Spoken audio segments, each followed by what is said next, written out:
ഏറ്റവും സങ്കടകരമായ കാര്യമാണ്. നമ്മുടെ 14 വയസ്സുള്ള കുട്ടി മരണപ്പെട്ടു.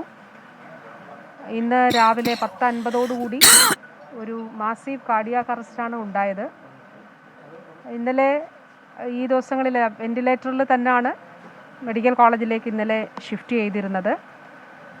കോൺഷ്യസ് ആയിരുന്നില്ല. ഇന്ന് രാവിലെ യൂറിൻ ഔട്ട്പുട്ട് കുറഞ്ഞു. അതുകൂടാതെ 10:50 ആയപ്പോൾ മാസീവ് കാർഡിയാക് അറസ്റ്റാണ് ഉണ്ടായത്. അപ്പോൾ റിവൈവ് ചെയ്യാൻ വേണ്ടിയിട്ടുള്ള പരമാവധി ശ്രമങ്ങൾ നടത്തി, പക്ഷേ റിവൈവ് ചെയ്യാൻ സാധിച്ചില്ല. ഏറ്റവും സങ്കടം ഉള്ള, വിഷമമുള്ള, നിർഭാഗ്യകരമായിട്ടുള്ള ഒരു കാര്യമാണ്. അപ്പോൾ 11:20 മരണം സ്ഥിരീകരിച്ചിട്ടുണ്ട്. മാഡം, ഇനി മറ്റ് സംസ്കാര ചടങ്ങുകളും പ്രോട്ടോകോൾ അനുസരിച്ചായിരിക്കും അതോ ഇങ്ങോട്ടേക്ക് കൊണ്ടുവരുമോ? എങ്ങനെ? അതെല്ലാം തീർച്ചയായിട്ടും പ്രോട്ടോകോൾ ഓൾറെഡി നേരത്തെ തന്നെ ഉണ്ട്. ആ പ്രോട്ടോകോൾ അനുസരിച്ചിട്ടുള്ള നടപടിക്രമങ്ങളാണ് സ്വീകരിക്കുക. അതിൽ രാജ്യാന്തര തലത്തിൽ തന്നെയുള്ളൊരു പ്രോട്ടോകോളാണ് അതിലുള്ളത്. ആ പ്രോട്ടോകോൾ അനുസരിച്ചിട്ടുള്ള നടപടിക്രമങ്ങളാണ് സ്വീകരിക്കുക. ജില്ലയിലേക്ക് കൊണ്ടുവരുമോ അതോ കോഴിക്കോട് തന്നെ സംസ്കരിക്കുക? അതെല്ലാം വീട്ടുകാരുമായിട്ട് കൂടി, അവരുടെ അച്ഛനും അമ്മ, അതുപോലെ അച്ഛൻ്റെ സഹോദരൻ, ഇവർ കുടുംബാംഗങ്ങളുമായിട്ട് ആലോചിച്ചതിന് ശേഷം ജില്ലാ കളക്ടർ അവരുമായിട്ട് ആശയവിനിമയം നടത്തി അവരുടെ കൂടി എന്താണ് അവരുടെ താല്പര്യം കൂടി അറിഞ്ഞിട്ട് ആയിരിക്കും ചെയ്യുക. സംസ്കാര ചടങ്ങുകൾ ഈ പറഞ്ഞതുപോലെ ശാസ്ത്രീയമായ പ്രോട്ടോകോൾ അനുസരിച്ച് തന്നെ ചെയ്യും. കോഴിക്കോട് മെഡിക്കൽ കോളേജിൽ തന്നെയാണുള്ളത്. അച്ഛനും അച്ഛൻ്റെ സഹോദരനും ഉൾപ്പെടെയുള്ളവർ കോഴിക്കോട് മെഡിക്കൽ കോളേജിൽ ഉണ്ട്. ഏറ്റവും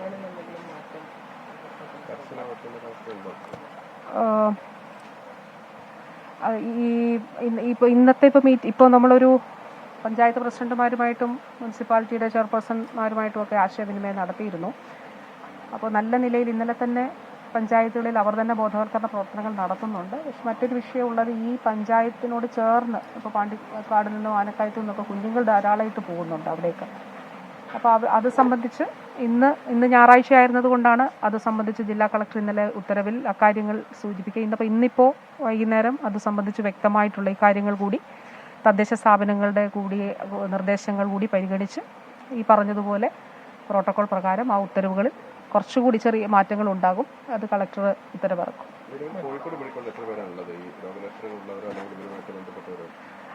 3 പേരാണ് അവിടെ ഉള്ളത് ഐസൊലേഷനിൽ. പിന്നെ മഞ്ചേരി മെഡിക്കൽ കോളേജിൽ ഇപ്പോൾ ഹൈ റിസ്ക് കാറ്റഗറിയിലുള്ള 4 പേർ അഡ്മിറ്റഡ് ആണ്. അതിൽ ഒരാൾക്ക് ICU സപ്പോർട്ട് ആവശ്യമായിട്ടുള്ളൊരു സാഹചര്യം കൂടി ഉണ്ടായിരുന്നു. ഒരു ഉച്ച ആവും. അവർക്ക് ഒരു വൈറൽ പനി അവർക്ക് സ്ഥിരീകരിച്ചിരുന്നു ഒരാൾക്ക്. അപ്പോൾ ഇതാണ് എന്നുള്ളത് ഡോക്ടേഴ്സ് കരുതുന്നില്ല. എന്നിരുന്നാൽ പോലും ഇതല്ല എന്നുള്ളത് റൂൾ ഔട്ട് ചെയ്യുന്നതിന് വേണ്ടിയിട്ട് ആ സാമ്പിൾ എടുത്ത് പരിശോധിക്കുകയാണ്. പ്രത്യേകിച്ച് ഈ ഘട്ടത്തിൽ നമ്മുടെ ഈ കോണ്ടാക്ട് ലിസ്റ്റിലുള്ളവർ ഭയക്കേണ്ടതില്ല, ഭയപ്പെടരുത്.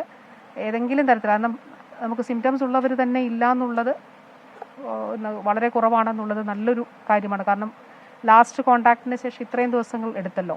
അപ്പോൾ സ്കൂളിൽ തന്നെ 11-ാം തീയതിയാണ് ഈ മോൻ പോയിട്ടുള്ളത്. അപ്പോൾ അതിനുശേഷം ഇത്രയും ദിവസങ്ങളായിട്ടുണ്ട്. ഇത്രയും ദിവസങ്ങൾക്കുള്ളിൽ മറ്റ് സിംറ്റംസ് വലുതായിട്ട് ഇല്ല എന്നുള്ളത് ഒരു ആശ്വാസകരമായ കാര്യമാണ്. അതുകൊണ്ട് ഭയപ്പെടേണ്ട. നമുക്ക് ഈ എല്ലാവരെയും സാമ്പിൾ ഹൈ റിസ്ക് ഉള്ളവരെ എടുക്കും. രോഗലക്ഷണങ്ങളുള്ളവരെയാണ് ആദ്യം സാമ്പിൾ എടുക്കുന്നത്.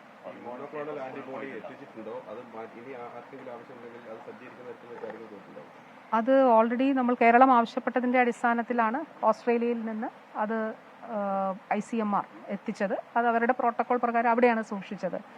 അപ്പോൾ ഇന്നലെ ഉച്ചയ്ക്ക് തന്നെ നമ്മൾ ഈ കാര്യം രേഖാമൂലം ആവശ്യപ്പെട്ടിരുന്നു. അവർ 3:30 തന്നെ അവിടുന്ന് ഷിപ്പ് ചെയ്തു. അത് എത്തിയിട്ടുണ്ട്. പ്രോട്ടോകോൾ പ്രകാരം 5 ദിവസത്തിനുള്ളിൽ നിന്നാണ്. വൈറസ് ബാധ ഉണ്ടായതിനു ശേഷം 5 ദിവസത്തിനുള്ളിൽ മോണോക്ലോണൽ ആൻറ്റിബോഡി കൊടുക്കണം. പക്ഷേ എന്നിരുന്നാൽ പോലും നമുക്ക് മുന്നിൽ മറ്റൊരു ഓപ്ഷൻ ഇല്ല ആയിരുന്നു. അതുകൊണ്ടാണ് 10 ദിവസം ആണെങ്കിലും ഈ മോണോക്ലോണൽ ആൻറ്റിബോഡി കൊടുക്കുന്നതിന് നമ്മൾ തീരുമാനിക്കുക. അതിനാണ് മെഡിക്കൽ ബോർഡ് ചേർന്നിട്ട് 5 ദിവസമല്ല എത്ര ദിവസമാണെങ്കിലും നമുക്ക് ജീവൻ എങ്ങനെയെങ്കിലും രക്ഷിക്കാൻ കഴിയുമെങ്കിൽ അപ്പോൾ അതിന് ചാൻസസ് വളരെ കുറവാണെന്ന് ആരോഗ്യ വിദഗ്ധർ പറഞ്ഞിരുന്നു. ഈ മോണോക്ലോണൽ ഇപ്പോൾ അല്ല ഇപ്പോൾ കൊടുത്താലും അത് ഫലിക്കില്ല എന്ന് പറഞ്ഞിരുന്നു. എന്നിരുന്നാൽ പോലും നമുക്ക് മുന്നിൽ മറ്റൊരു ഓപ്ഷൻ ഉണ്ടായിരുന്നില്ല. അപ്പോൾ അതുകൊണ്ടാണ് അത് ശ്രമിച്ചത്. അത് തീർച്ചയായിട്ടും അത് ഇവിടെ അവരെത്തിച്ചത് ഇവിടെ ഉണ്ടാകും.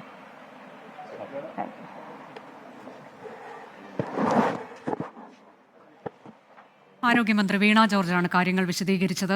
ഇന്ന് 10:50 ഈ കുട്ടിക്ക് ഹൃദയാഘാതം ഉണ്ടാവുകയായിരുന്നു. അങ്ങനെയാണ് മരണം സംഭവിച്ചത് എന്നാണ്. ഗുരുതരാവസ്ഥയിലായിരുന്നു. എങ്കിലും രക്ഷിക്കാൻ കഴിയുമെന്നൊരു നേരിയ പ്രതീക്ഷ മാത്രമാണ് ഉണ്ടായിരുന്നത്. ആ പ്രതീക്ഷ കൂടി ഇപ്പോൾ അവസാനിച്ചിരിക്കുന്നു. കുട്ടിയുടെ മരണമാണ് അല്പസമയം മുൻപ് സ്ഥിരീകരിച്ചത്. ഞങ്ങളുടെ പ്രതിനിധികൾ വിശദാംശങ്ങളുമായി തുടരുന്നുണ്ട്. MG പ്രതീഷിലേക്ക് വീണ്ടും. പ്രതീഷ്, ഇപ്പോൾ ഈ നിരീക്ഷണത്തിലുള്ള അവർ അതിൽ ഒരു ജാഗ്രത ഉണ്ട് എങ്കിൽ പോലും ആശങ്കയുടെ സാഹചര്യമില്ല എന്നാണ് ആരോഗ്യമന്ത്രി പറഞ്ഞിട്ടുള്ളത്. അവരുടെ സാമ്പിൾ പരിശോധനാ ഫലമൊക്കെ എപ്പോഴാണ് വരുന്നത്? നിപ്പയുടെ ലക്ഷണങ്ങളില്ല എന്ന തരത്തിലേക്ക് അതൊക്കെ ആശ്വാസകരമാണ് എന്ന് മന്ത്രി പറഞ്ഞല്ലോ. അനുജ, തീർച്ചയായും. കാരണം ഈ മരിച്ച കുട്ടിയുമായി അടുത്ത സമ്പർക്കം പുലർത്തിയവർക്ക് നിലവിൽ നിപ്പയുടെ രോഗലക്ഷണങ്ങളൊന്നും തന്നെ കാണിക്കുന്നില്ല എന്നതാണ് ഏറ്റവും ആശ്വാസകരമായ കാര്യം. നിലവിൽ 214 പേരുടെ സമ്പർക്ക പട്ടികയാണ് ആരോഗ്യവകുപ്പ് തയ്യാറാക്കിയിട്ടുള്ളത്. ഇതിൽ 60 പേരാണ് ഹൈറിസ്ക് പട്ടികയിലുള്ളത്. ഈ കുട്ടിയുമായി അടുത്ത സമ്പർക്കം പുലർത്തിയത് 3 പേരാണ്. ഇതിൽ 2 പേരുടെ പരിശോധനാ സാമ്പിളുകൾ ഇതിനോടകം തന്നെ പരിശോധനയ്ക്ക് അയച്ചിട്ടുണ്ട്. അതിന്റെ ഫലം ഇന്ന് വൈകിട്ടോടു കൂടി ആരോഗ്യവകുപ്പ് പ്രതീക്ഷിക്കുന്നുണ്ട്. പക്ഷേ നേരത്തെ സൂചിപ്പിച്ചതുപോലെ തന്നെ ഈ നിപ്പയ്ക്ക് സമാനമായ രോഗലക്ഷണങ്ങളൊന്നും തന്നെ ഈ ഹൈറിസ്ക് പട്ടികയിലുള്ള ആളുകൾ ആരും തന്നെ കാണിക്കുന്നില്ല. പക്ഷേ പ്രത്യേക ജാഗ്രത ഇക്കാര്യത്തിൽ വേണമെന്നതാണ് ആരോഗ്യവകുപ്പ് അറിയിക്കുന്ന കാര്യം. കാരണം അത് നേരത്തെ ഞാൻ സൂചിപ്പിച്ചതാണ്. ഈ വൈറസ് ശരീരത്തിൽ എത്തിക്കഴിഞ്ഞാൽ 5 മുതൽ 15 ദിവസത്തിന് ശേഷമായിരിക്കും രോഗലക്ഷണങ്ങൾ കാണിക്കുക. രോഗലക്ഷണങ്ങൾ കാണിച്ചാൽ ഉടൻ തന്നെ പെട്ടെന്ന് ഗുരുതരാവസ്ഥയിലേക്ക് പോകാനുള്ളൊരു സാഹചര്യമുണ്ട്. അതുതന്നെയാണ് മലപ്പുറത്തെ ഈ 14 വയസ്സുകാരനും സംഭവിച്ചത്. കാരണം ഈ കടുത്ത പനിയുമായാണ് ആദ്യം ഈ കുട്ടി ആശുപത്രിയിൽ എത്തുന്നത്. പിന്നീട് ആദ്യം മസ്തിഷ്ക ജ്വരമാണെന്ന് കണ്ടുപിടിക്കുന്നു. പിന്നീടാണ് നിപ്പയുടെ ലക്ഷണങ്ങൾ സംശയം തോന്നി അത് പരിശോധനയ്ക്ക് അയക്കുകയും കേരളത്തിൽ നടത്തിയ പരിശോധനയിൽ അത് നിപ്പയാണെന്ന് സ്ഥിരീകരിക്കുകയും ഔദ്യോഗിക പ്രഖ്യാപനത്തിനായി പൂനെ വൈറോളജി ലാബിലേക്ക് ആരോഗ്യവകുപ്പ് അയക്കുകയും ചെയ്തത്. ഈ കുട്ടിക്ക് രോഗം സ്ഥിരീകരിച്ച ഉടൻ തന്നെ കുട്ടി ഗുരുതരാവസ്ഥയിൽ പോകുന്ന സാഹചര്യം ഉണ്ടായിരുന്നു. കഴിഞ്ഞ ദിവസം പോലും കുട്ടി വെന്റിലേറ്ററിന്റെ സഹായത്തോടു കൂടിയാണ് മുന്നോട്ട് പോയിരുന്നത്. ഇന്ന് 10:50 കുട്ടിക്ക് ഹൃദയാഘാതം സംഭവിക്കുന്നു. 11:20 ആരോഗ്യവകുപ്പ് ഔദ്യോഗികമായി മരണം സ്ഥിരീകരിക്കുകയാണ് ഉണ്ടായിട്ടുള്ളത്. പക്ഷേ ഇനി തുടർന്നുള്ള ഒരു നടപടികളാണ് ഏറ്റവും പ്രധാനപ്പെട്ട കാര്യം. കാരണം ഈ നിപ്പ ബാധിച്ച മലപ്പുറം പാണ്ടിക്കാട് സ്വദേശിയായ 14-കാരൻ മരണമടഞ്ഞു. അതീവ ഗുരുതരാവസ്ഥയിൽ വെന്റിലേറ്ററിൽ തുടരുകയായിരുന്നു.